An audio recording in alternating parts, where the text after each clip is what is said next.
My honourable friends, কবি Kitts যখন বলছেন বিউটি ইজ টু বিউটি, তখন তিনি নিশ্চয়ই ভেতরের সৌন্দর্যের কথাই বলছেন।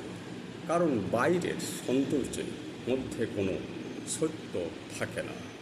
একটা সুন্দর মুখশ্রীযুক্ত মানুষ কখনোই সত্যের অনুসন্ধানী হতে পারে না। একটা মানুষের বাইরের যে চেহারা, একটা সুন্দরী মেয়ের পরিষ্কার পা দুটি তার বাইরের পরিচয়, কিন্তু একটা কালো মেয়ে যখন কালো কালো পায়ে একটা সুন্দর নৃত্য পরিবেশন করল, ওটাই তার সৌন্দর্য, ওটাই তার সত্য।